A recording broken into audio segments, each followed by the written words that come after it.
കഴിഞ്ഞ ദിവസം രാഹുൽ മാങ്കൂട്ടം സഭയിൽ തകർത്താടുകയായിരുന്നു.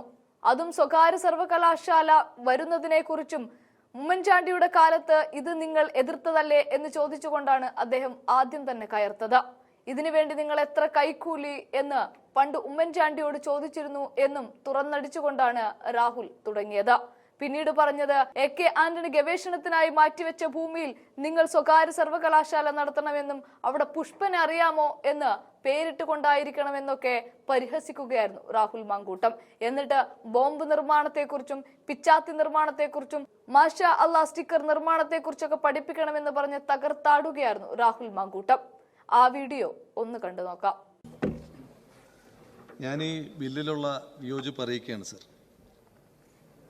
ഒന്നാമത്തെ കാരണം 10 വർഷം മുമ്പ് നിർത്താതെ പോയ ബസ്സിനാണ് ഇപ്പോൾ ഇരിങ്ങാലക്കുടയിൽ നിന്നുകൊണ്ട് കേരളത്തിൻ്റെ ഉന്നത വിദ്യാഭ്യാസ വകുപ്പ് മന്ത്രി കൈകാണിക്കാൻ ശ്രമിക്കുന്നത്.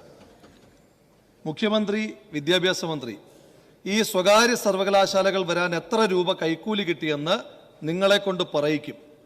നിങ്ങൾക്കങ്ങനെ വിദ്യാഭ്യാസ മേഖല കച്ചവടം ചെയ്യാൻ ഞങ്ങൾ അനുവദിക്കില്ല. അവസാന നിമിഷം എല്ലാം വിറ്റുതുലച്ച് പോകാമെന്ന് മുഖ്യമന്ത്രി, വിദ്യാഭ്യാസ മന്ത്രി നിങ്ങളുടെ വ്യാമോഹം ഞങ്ങളുടെ ജീവൻ കൊടുത്തും ഞങ്ങൾ തടയും. ഞങ്ങൾ മരിക്കേണ്ടി വന്നാലും അതുവരെയുള്ള സമരം ഏറ്റെടുക്കുവാൻ തയ്യാറായിട്ടാണ് ഞങ്ങൾ ഇവിടെ വന്നിരിക്കുന്നത്. അയ്യോ, ഇത് എന്റെ വാക്കുകളല്ല, തെറ്റിദ്ധരിക്കേണ്ട. ഈ പറഞ്ഞയാൾ മരിച്ചിട്ടില്ല, ഈ പറഞ്ഞയാൾ ജയിച്ചു നിയമസഭയിലേക്ക്. കല്യാശ്ശേരിയിലെ നിങ്ങളുടെ MLA ആയ വിജിന്റെ വാക്കുകളാണ്, 2016 വാക്കുകളാണ് ഞാനിപ്പോൾ വായിച്ചത്. ഈ പറഞ്ഞ് ജയിച്ച ശ്രീ വിജിൻ ഇപ്പോൾ ഇവിടെ ഇല്ല എന്നുള്ളത് പ്രത്യേകമായി ശ്രദ്ധിക്കേണ്ടുന്ന ഒരു കാര്യമാണ്. നിങ്ങൾ എന്തിനെ മുടക്കാൻ വേണ്ടിയിട്ട് ഇറക്കുന്ന ഒരു ചുവന്ന കൊടിയുണ്ടല്ലോ, നാട്ടിൽ ഏത് നല്ല കാര്യം വന്നാലും മുടക്കാൻ വേണ്ടിയിട്ട് ഉപയോഗിക്കുന്ന ആ ചുവന്ന കൊടി, ആ ചുവന്ന കൊടി കാരണം കേരളത്തിലെ വിദ്യാർത്ഥികളുടെ 10 വർഷക്കാലമാണ് നഷ്ടമായത് എന്ന് പോയിന്റിലേക്ക് ഏതാ പോയിന്റ്? 307 വസ്തുതാവിരുദ്ധമായ പരാമർശം രേഖയിൽ നിന്ന് മാറ്റുന്നതിനാണ് സാർ. ചുവന്ന കൊടിയെ, ഈ രാജ്യത്തെ പട്ടിണി പാവങ്ങൾ അവരെ ആശ്രയമായി കാണുന്ന ചുവന്ന കൊടിയെ അവഹേളിക്കുന്ന ഒരു വാക്കാണ് അദ്ദേഹത്തിന്റെ ഭാഗത്തുണ്ടായത്. ആ വാക്ക് ഈ രേഖയിൽ ഉണ്ടാകാൻ വേണ്ടി അപ്പൊ എല്ലാത്തിനെയും മുടക്കാനായി നിങ്ങൾ ഉപയോഗിക്കുന്ന ആ കൊടി ഉപയോഗിച്ചുകൊണ്ട് മുടക്കിയത് ഈ നാട്ടിലെ വിദ്യാർത്ഥികളുടെ 10 വർഷക്കാലമാണ് സാർ. എന്തിനാണ് സാർ ഇപ്പൊ ഈ ബില്ല് അവതരിപ്പിക്കുമ്പോഴെങ്കിലും ലളിതമായി പറഞ്ഞു തരൂ സാർ, എന്തിനാണ് നിങ്ങൾ ഉമ്മൻചാണ്ടി സാറിന്റെ കാലത്ത് ഈ സ്വകാര്യ സർവകലാശാലകളെ എതിർത്തത്? ഇപ്പോൾ ഏതൊരു ഉത്സവ പറമ്പ് കണ്ടു കഴിഞ്ഞാലും നിങ്ങൾ ഉടനെ പാടുന്നുണ്ടല്ലോ, പുഷ്പനെ അറിയാമോ, ഞങ്ങളുടെ പുഷ്പനെ അറിയാമോ. നിങ്ങൾക്ക് പോലും അറിയാത്ത, നിങ്ങൾ പോലും മറന്നുപോയ പുഷ്പനെ ഈ നാട്ടുകാരെങ്ങനെയാണ് സാർ അറിയുന്നത്? ഇപ്പോ ഈ സ്വകാര്യ സർവകലാശാലകൾ വരുന്നതുമായി ബന്ധപ്പെട്ട് അതിനകത്ത് നിർദ്ദേശത്തിൽ പറയുന്ന ഒരു കാര്യമുണ്ട്. 10 ഏക്കർ ഭൂമിയും അതുപോലെ തന്നെ 25 കോടിയുമുള്ള ആർക്കും സ്വകാര്യ സർവകലാശാല തുടങ്ങാം. അങ്ങനെയാണെങ്കിൽ ഇപ്പോൾ കഴിഞ്ഞ ദിവസം വന്നൊരു വാർത്ത, നിങ്ങൾ CPM അടുത്ത മാസം നിങ്ങളുടെ സംസ്ഥാന കമ്മിറ്റി, പുതിയ സംസ്ഥാന കമ്മിറ്റി ഓഫീസിലേക്ക് മാറുകയാണ്. അങ്ങനെ വരുമ്പോൾ ശ്രീ AK ആന്റണി സാർ കേരളത്തിന്റെ മുഖ്യമന്ത്രി ആയിരിക്കുമ്പോൾ ഗവേഷണ കേന്ദ്രമാക്കുവാനായി നിങ്ങൾക്ക് തന്നിരിക്കുന്ന ആ ഭൂമി അടക്കം വെറുതെ ആവുകയാണ്. അവിടെ നിങ്ങൾക്ക് ഒരു സ്വകാര്യ സർവകലാശാല ആരംഭിക്കാം. വേണമെങ്കിൽ ആ സ്വകാര്യ സർവകലാശാലയ്ക്ക് സഖാവ് പുഷ്പനെ അറിയാമോ മെമ്മോറിയൽ സ്വകാര്യ സർവകലാശാല എന്ന പേരും കൊടുക്കാം. അവിടെ നിങ്ങൾക്ക് ഇഷ്ടമുള്ള കോഴ്സുകൾ പഠിപ്പിച്ചോ. ബോംബ് നിർമ്മാണം പഠിപ്പിക്കാം, ഡൈനാമൈറ്റിന്റെ ഉപയോഗത്തെ പറ്റി പഠിപ്പിക്കാം, പിച്ചാത്തി നിർമ്മാണത്തെ പറ്റി പഠിപ്പിക്കാം.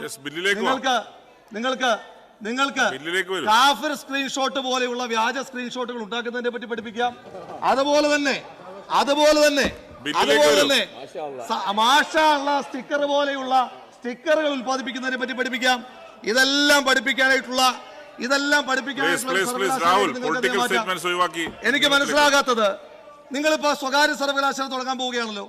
നേരത്തെ കേരളത്തിന്റെ ബഹുമാനിയായ ഉന്നത വിദ്യാഭ്യാസ വകുപ്പ് മന്ത്രി എഴുന്നേറ്റ് സംസാരിക്കുമ്പോൾ പറഞ്ഞു, ഈ ഇടയ്ക്ക് അമേരിക്കയിൽ നിന്ന് ആരോപിച്ച് 1-2 പുരസ്കാരങ്ങൾ നമ്മുടെ സർവകലാശാലകൾക്ക് തന്നെന്ന്. സാർ, എനിക്ക് ഇവർക്ക് ഈ അവാർഡുകൾ കൊടുക്കുന്ന ആ ആളുകളെ ഒന്ന് കണ്ടാൽ കൊള്ളാമെന്നൊരു ആഗ്രഹമുണ്ട്. അവരെ കാണുന്ന അവർക്ക് പിടിച്ചിട്ട് നമുക്കൊരു അവാർഡ് കൊടുക്കണം. കാരണം ഈ സർവകലാശാലകൾക്ക് അവാർഡ് കൊടുത്ത ആ സമിതി ഉണ്ടല്ലോ, അവർ മനസ്സിലാക്കേണ്ടത് കേരളത്തിലെ ആകെയുള്ള സർവകലാശാലകളിൽ ഒറ്റയൊരിടത്താണ് VC ഉള്ളത്. കേരളത്തിലെ ആകെയുള്ള സർക്കാർ കോളേജുകളിൽ 90% ഇനി പ്രിൻസിപ്പൽ ഉള്ള, വൈസ് ചാൻസലർ ഉള്ള കോളേജുകളുടെ അവസ്ഥ എന്താ? സിലബസ് തയ്യാറാക്കിയിട്ടുണ്ടോ? ഇല്ല. ക്വസ്റ്റ്യൻ ബാങ്ക് തയ്യാറാക്കിയിട്ടുണ്ടോ? ഇല്ല. ക്വസ്റ്റ്യൻ പേപ്പർ സമയത്ത് കൊടുക്കുമോ? ഇല്ല.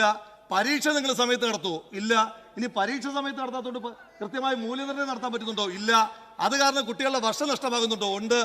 അങ്ങനെയൊക്കെയുള്ള കേരളത്തിന്റെ ഉന്നത വിദ്യാഭ്യാസ മേഖലയിൽ ഇപ്പോൾ ഉള്ള സർവകലാശാലകളെല്ലാം തകർത്തൊരു പരുവാക്കിയിട്ട് ഇപ്പൊ സ്വകാര്യ സർവകലാശാലയിലേക്ക് പോവാണ്. സന്തോഷം, നല്ല കാര്യം. 10 കൊല്ലം മുമ്പ് ഞങ്ങൾ തീരുമാനിച്ച കാര്യമാണ്. പക്ഷേ കേരളത്തിലെ ഇടതുപക്ഷം മറുപടി പറയണം. കഴിഞ്ഞ 10 വർഷക്കാലമായി ഈ നാട്ടിൽ നിന്ന് ഇവിടെ നിങ്ങൾ മുടക്കിയ വിദ്യാഭ്യാസം പഠിക്കുവാനായി വിദേശത്തേക്ക് പോകേണ്ടി വന്ന കുട്ടികളോട് നിങ്ങൾ മറുപടി പറയണം. ഇവിടുത്തെ കുട്ടികൾ UK-യിലേക്ക്, കാനഡയിലേക്ക്, ഓസ്ട്രേലിയയിലേക്ക്, ജർമ്മനിയിലേക്ക് പഠിക്കാൻ പോകുമ്പോൾ അവർ പഠിക്കാൻ മാത്രമല്ല സാർ പോകുന്നത്, അവരുടെ ഓരോരുത്തരുടെയും ചുമലിൽ 40-50 ലക്ഷം രൂപയുടെ ബാധ്യത കൂടി ഉണ്ടാവുകയാണ്. ആ ബാധ്യതയുടെ ഉത്തരവാദികൾ നിങ്ങൾ ഓരോരുത്തരുമാണ്. നിങ്ങൾ മുടക്കിയ വിദ്യാഭ്യാസ ക്രമം കാരണമാണ് അവർക്ക് അവിടെ പോകേണ്ടി വന്നത്.